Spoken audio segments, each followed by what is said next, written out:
All right, welcome back, ladies and gentlemen. Here's Success+Me, partnering with the Buffalo Public Schools and bringing you financial education. Alexis Beltry again, success coach with Success+Me. And Yes. here I have Phil Davis, the executive director of Success+Me. And today I want to talk a little bit about what exactly is money. Before we do that, though, Phil, when you think about money, what hmm comes to mind? Freedom. Freedom, freedom. Freedom comes to my mind because I know, um, just from my own personal experiences, the more money you have, the more likely you'll be able to take that vacation, take that trip, spend time with your family. Yeah, so I would say freedom. And I like that because it seems like no matter what we do, money is a part of it, right? And I want to switch that up a little bit. What comes to mind when you hear the term financial decision? Switch it up on you just a little bit. Yeah, you did. I would say financial decision ultimately falls on you. Okay. All right. Because there's some folks that I know personally, and I've also done Uh, it uh, myself. Some of the decisions I made with my finances, Okay. Talk to me. sometimes it affected me Mm, positively, but then Sure. it was sometimes it also affected me negatively. So your financial decisions ultimately affect you before it Sure. affects everybody else. Now, what were you feeling when you heard the term financial decision? There was a pause. It actually looked like it brought some trauma back. So, what is it that you felt like when you heard that term? Yeah, man. I immediately thought about, man, I remember when I did this and I did that. Yeah. One prime example, I was at Buff State. All right. So I had a scholarship Okay. where I got my little refund check. Mm-hmm. And You brought the bar out. yeah, so I had this refund check. And at the time I was still actually no, I had I was living at home Yeah, with my mom. sure. And I thought, well, freedom means Mm-hmm. let me go ahead and get my own apartment. Mm-hmm. Went and got my apartment and then didn't realize that when you have your own apartment, that means you have your own bills. Oh, So I this refund check that I talk to was me. used that first semester able Sure. to just blow Gone. gone. And now I need it to help pay for these lights, pay for this gas, pay for this food. Yeah, so So and I hear you saying a couple of things, but ultimately, there was no financial decision. There no. was no sitting back and saying, there's a decision I have to make. It was just like, this is a great idea. Let's just do it. I remember in college, it seems like we make a lot of mistakes in Yes, we college. do. And I was convinced to get a credit card. Now, I was Mm, anti-credit card, the whole thing. I had no idea what a credit card meant. I just knew it was bad, right? So, but I got convinced. Of course, I was in a relationship, and that other person convinced me get to that get the car. credit card. And I was like, okay. So, and I asked, what do you do with this? It was like, well, you buy things. So I went and bought things, bought a bunch of things, and brought them home. I don't even know if I like them or probably still don't have them anymore. Yep. But then this piece of paper came in at the end, Yep. this piece of paper. And I was like, what's this? What do we do with this? It was like, well, you gotta pay them back. I was like, wait, what? What? Yeah. And when you hear these stories, it's like, that seems really silly. But to the point, when you think about financial decision, you didn't realize that you had to make one. When you think about financial decisions, some of the things I also hear when you think about emotions is fear, Mm, stress, anxiety, which is similar when you think about making that financial decision, which is different from when you just think about money. right. Which brings me to the term that when we talk about money, we should start with the financial mindset. hmm And when you think about financial mindset, it should be where you start at. What is your financial mindset? So I'm going to ask you two things. hmm What was your financial mindset then? hmm And then tell me about your financial mindset now. So ironically, my financial mindset, because I got into network marketing pretty young. Okay. I started my first network marketing business at the age of 16, and I went into a partnership with my cousin because I always wanted to say I wanted to own a business. I didn't want to Yeah. work for Yeah. nobody, Yeah. so I wanted to be an entrepreneur. So So pause that for a second. yes, Tell the audience what network partnership is. yeah. So network marketing basically. A lot of people would say these are those pyramid schemes, your Amway, you're selling vitamins. So at the time, I was doing a company called Excel. Shout out to Laura, my good friend Laura Shriver. She the one that Yeah. brought me into Yeah. it. And So we were selling phones. Okay. And all at the time, this is right when cell phones really first start being produced to the masses. These are old flip Yeah, phones yeah. where you had weekend minutes and all that other kind of Remember? stuff. I gotta call you after 9. I Yeah, can't call you before that. right. Can't call you before that. Yeah, so that's what I was doing. Yeah. But it made me.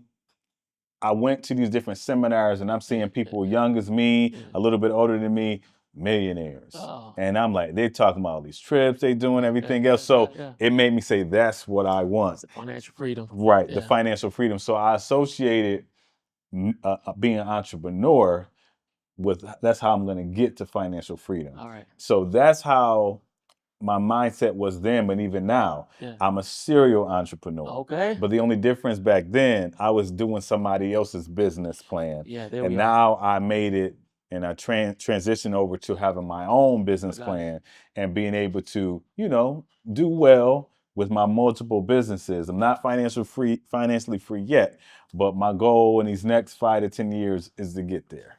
I love it because it sounds like, if you can wrap it up, that your financial mindset then was leaning towards a growth mindset, Mhm. where what your current situation was didn't limit you to where you were going, Right. which is a different from a fixed mindset, because it says this is what it is, this is where I am, which many individuals that we talk to, especially in the urban areas we grew up in, they're just in that box to say that, well, this is what these are the cards that were dealt. Yep. When it comes to financial education, understanding your financial mindset is the first thing you have to do. Mhm. Awareness in what your financial mindset is number one. Do you agree with that? Absolutely.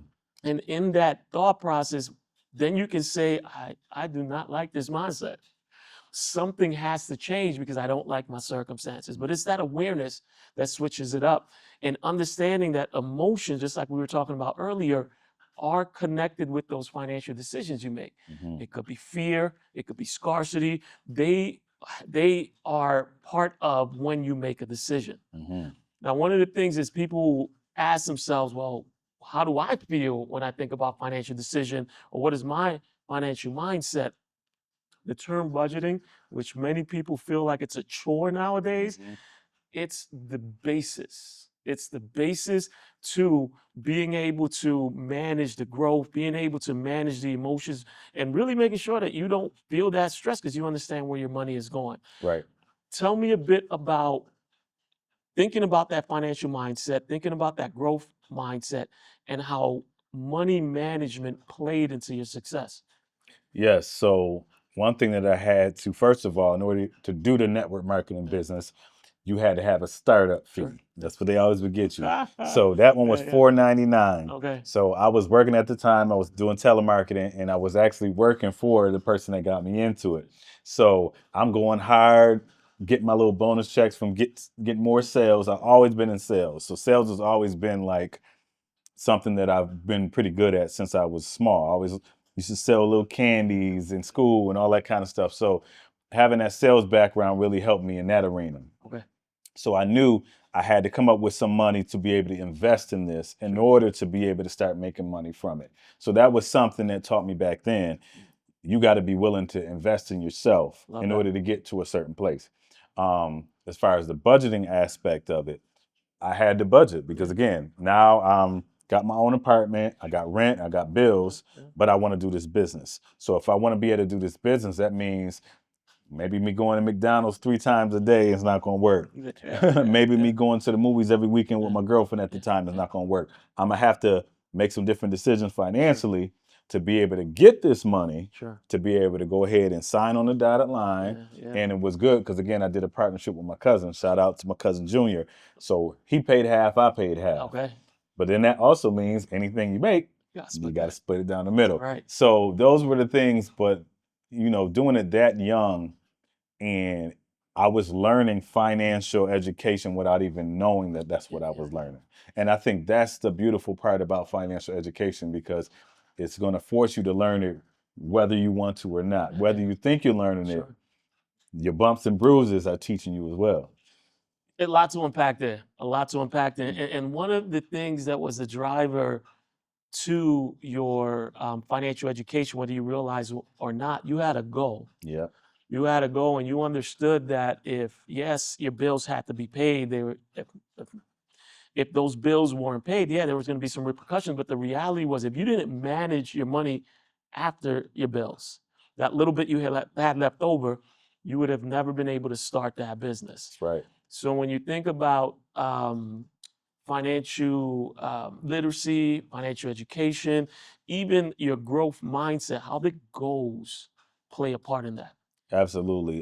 Goals are everything. Like me and my family, my wife and I, every year, for the last, say, 10 years, um, yes, for the last 10 years, we've been doing family trips with our boys. Love that. So every year, at the beginning of the year, we're going to say, okay, for Christmas time, this is where we're going. During their Easter break, this is where we're going, and so on and so forth. Sure. So that gave us a goal to make sure that we budget and plan for. Yeah. So as an adult, again, because of the fundamentals I had, it helped. Yeah. When I was younger, when I think about some of my goals then, I didn't have that. My only goal was to make as much money as possible. So it wasn't, this is a goal. I had long-term goals. I didn't have short-term goals. Okay.